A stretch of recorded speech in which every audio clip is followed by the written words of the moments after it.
Ótimo dia, filhos de Deus. Nosso devocional Pedras Preciosas, do grego, autor Rick Renner. Hoje, 24 de abril.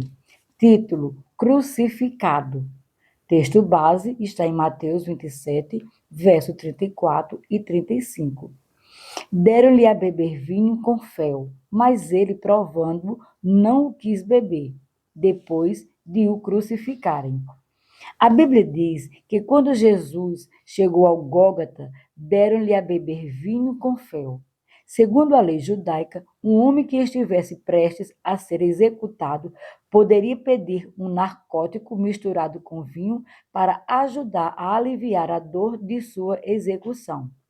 A palavra fel, usada nesse versículo, se refere a esse analgésico especial que era misturado com vinho para esse propósito.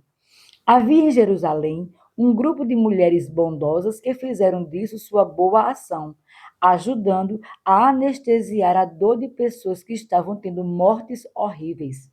Essas mulheres queriam eliminar o máximo possível a dor e o sofrimento das pessoas que estavam sendo crucificadas pelos romanos.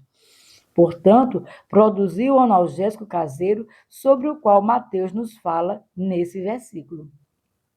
Esse anestésico foi oferecido a Jesus duas vezes, uma vez antes de sua crucificação e outra vez enquanto ele estava morrendo na cruz. Ver Mateus 27, verso 34 e 48.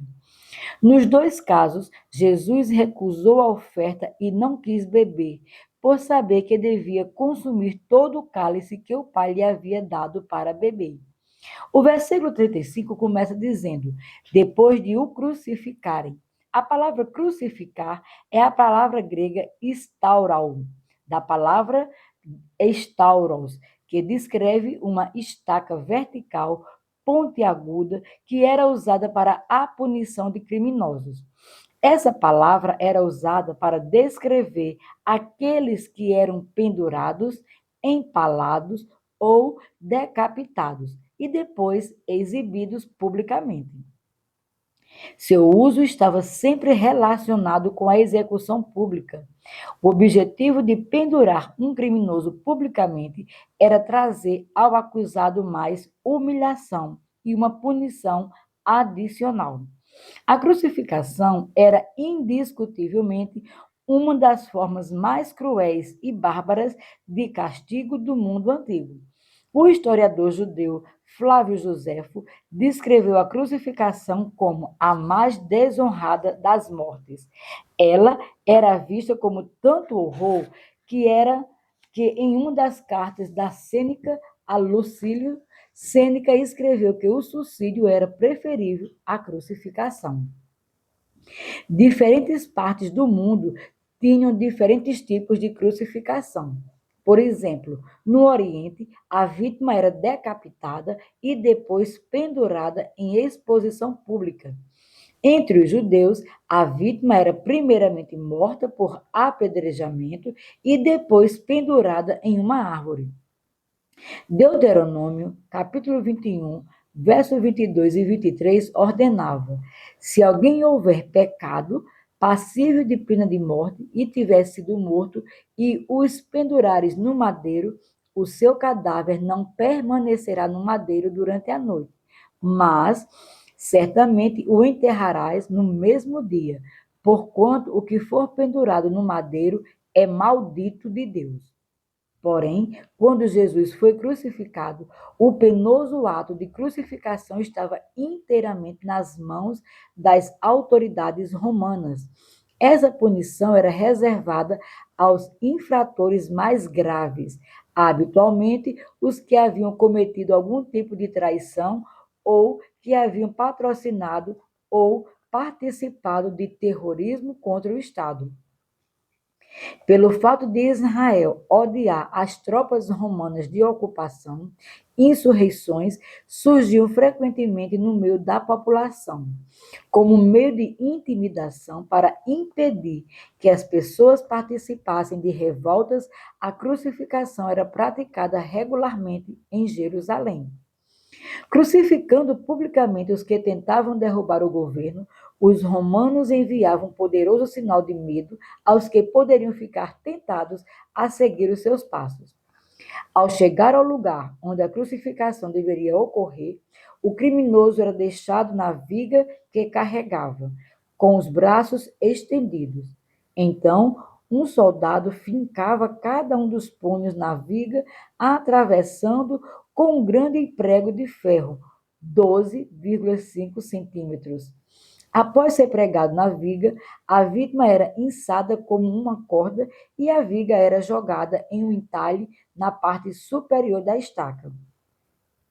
Quando a viga caía no sulco, a vítima sofria uma dor atroz, quando suas mãos e punhos eram deslocados pelo movimento brusco repentino. Então, o peso do corpo da vítima fazia com que os braços fossem separados dos ombros.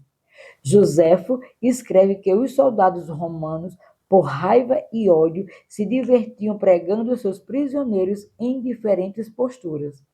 A crucificação era realmente uma provocação cruel.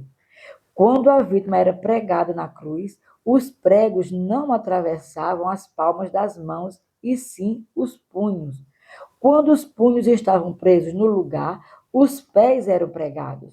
Primeiramente, as pernas da vítima eram posicionadas de modo que os pés ficassem apontados para baixo, com as plantas pressionadas contra a coluna em que a vítima estava suspensa. Então, um prego longo era introduzido entre os ossos dos pés, alojado entre esses ossos com firmeza suficiente para evitar que rasgasse os pés, quando a vítima arqueasse o corpo para cima, tentando respirar. Para respirar, a vítima tinha de se empurrar para cima pelos pés que estavam pregados à coluna da cruz. Entretanto, com a pressão em seus pés, se tornava insuportável. Ela não conseguia permanecer muito tempo nessa posição, de modo que acabava caindo de volta para a posição suspensa.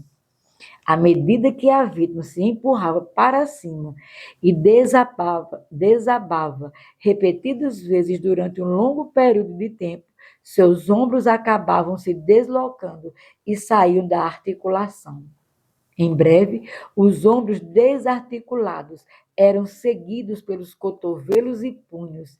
Essas várias luxações faziam com que os braços fossem alongados até 23 centímetros além do habitual, resultando em câimbras terríveis nos músculos dos braços da vítima e impossibilitando-a de continuar empurrando-se para cima para respirar.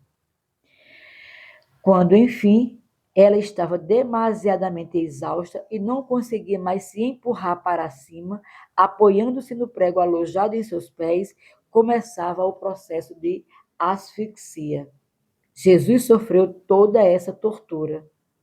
Cair com o peso total de seu corpo sobre os pregos cravados nos seus punhos provocou uma dor atroz em seus braços, registrando uma dor horrível em seu cérebro. Além dessa tortura, havia a agonia causada pela fricção constante das costas recentemente açoitadas de Jesus contra a coluna da cruz, toda vez em que ele se empurrava para cima para respirar e depois caía de volta para a posição pendurada. Em virtude da extrema perda de sangue e hiperventilação, a vítima começava a sofrer uma forte desidratação. Podemos ver esse processo na própria crucificação de Jesus, quando ele clamou: "Tenho sede". João 19, 28. Após várias horas desse tormento, o coração da vítima começava a falhar. Em seguida, seus pulmões entravam em colapso e um excesso de líquidos começavam a preencher o revestimento do coração e dos pulmões, aumentando o lento processo de asfixia. Ao chegar para determinar se Jesus estava vivo ou morto, o soldado romano empurrou sua lança no lado de Jesus.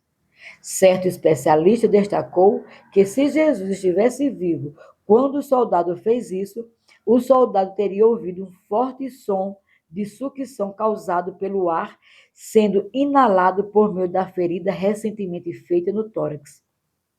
Porém, a Bíblia nos diz que a água e sangue misturados foram derramados através da ferida feita pela lança, evidência de que o coração e os pulmões de Jesus haviam parado e estavam cheios de líquido. Isso foi suficiente para assegurar ao soldado que Jesus já estava morto.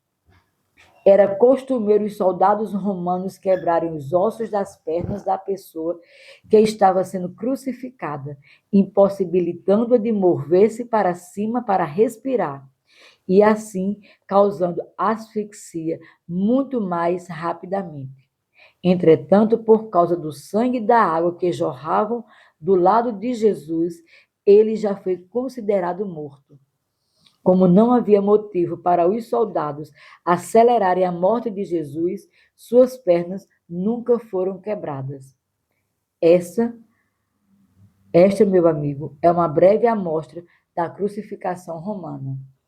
Essa descrição de uma crucificação foi exatamente o que Jesus sofreu na cruz ao morrer por você e por mim.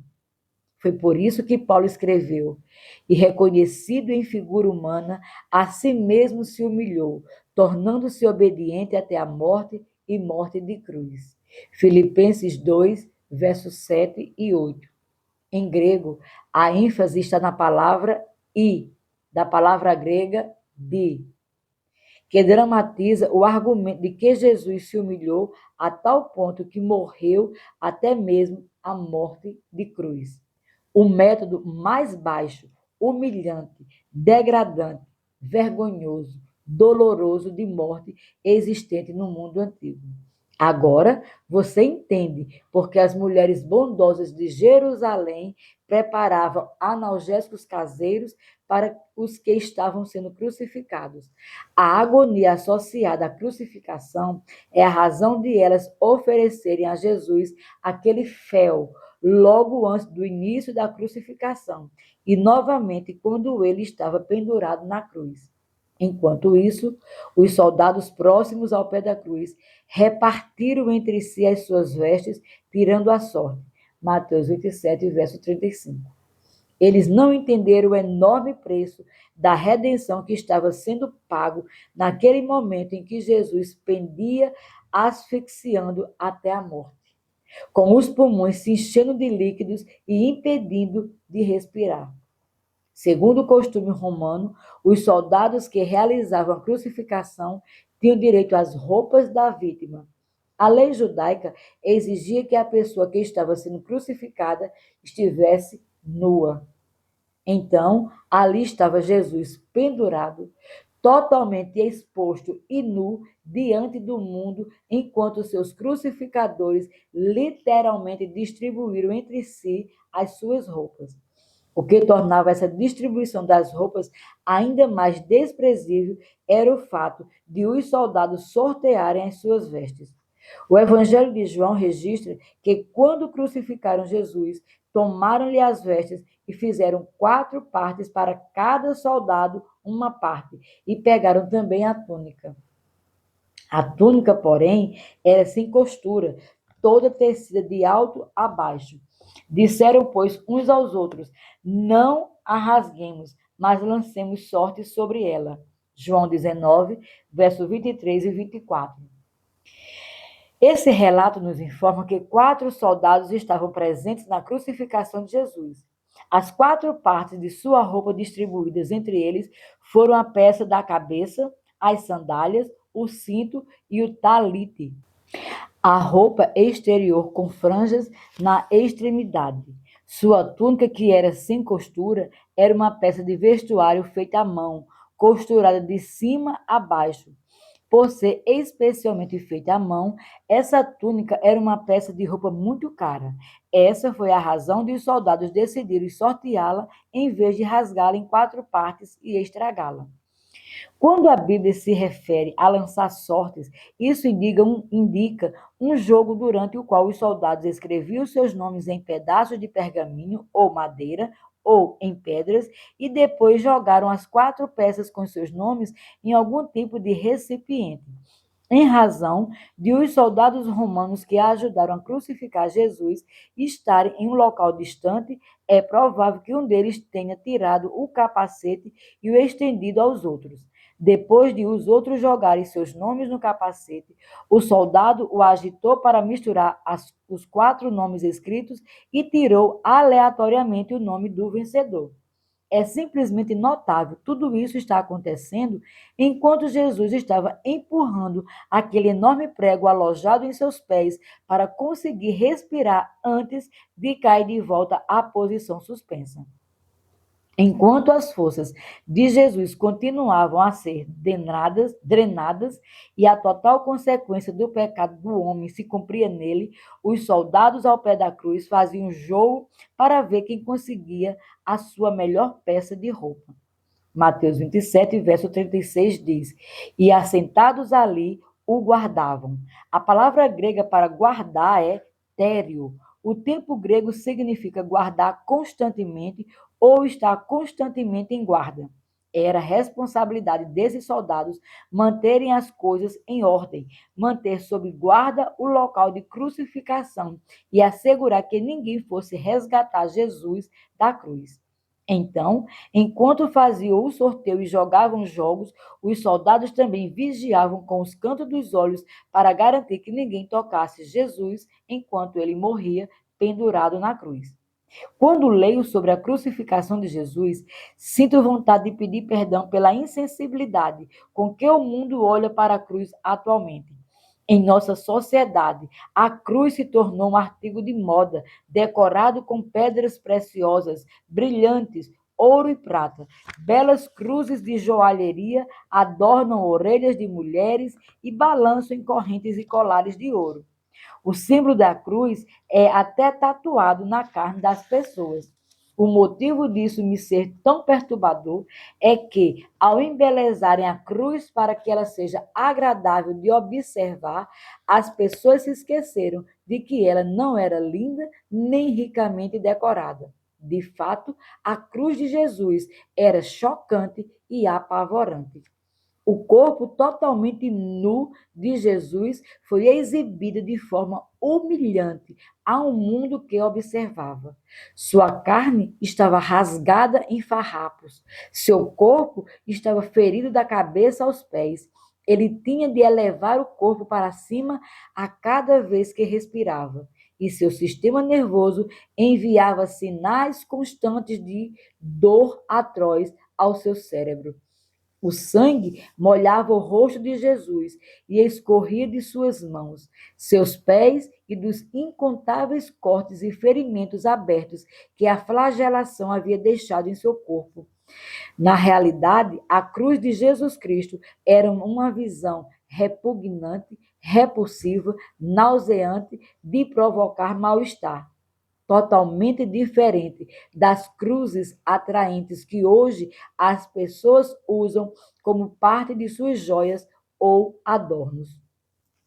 Nesta época do ano, seria bom todos nós, como crentes, dedicarmos um pouco de tempo a lembrar de como realmente era a cruz de Jesus Cristo.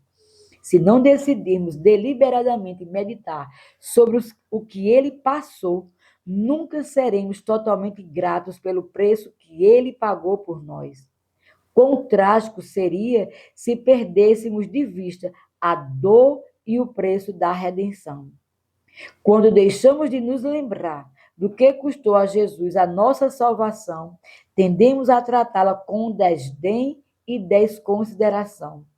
Foi por isso que o apóstolo Pedro escreveu: sabendo que não foi mediante coisas corruptíveis como prata ou ouro que fostes resgatados do vosso fútil procedimento que vossos pais vos legaram, mas pelo precioso sangue, como de cordeiro sem defeito e sem mácula, o sangue de Cristo.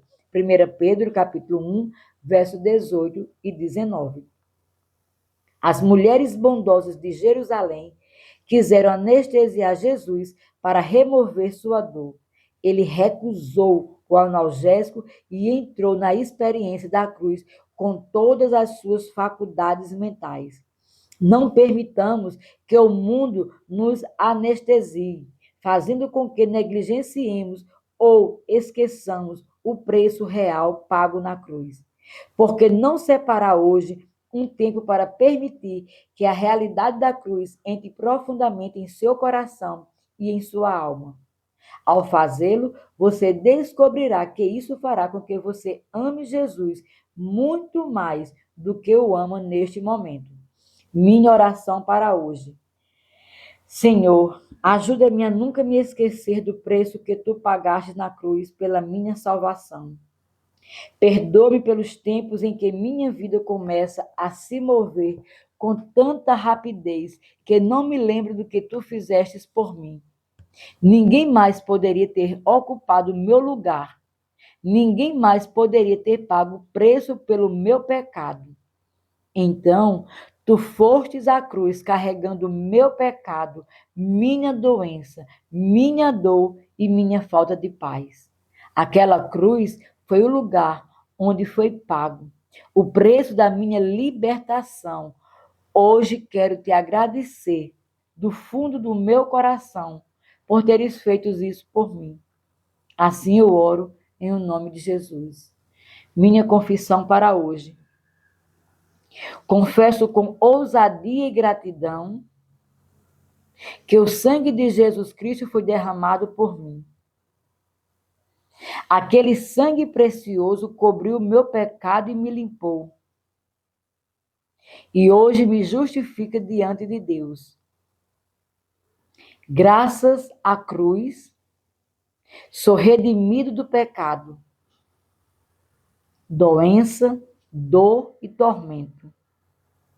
Satanás já não tem mais o direito de fazer qualquer acusação contra mim. Por ter um coração agradecido, servirei fielmente a Jesus pelo resto dos meus dias. Declaro isso pela fé, em nome de Jesus. Para refletir, número 1.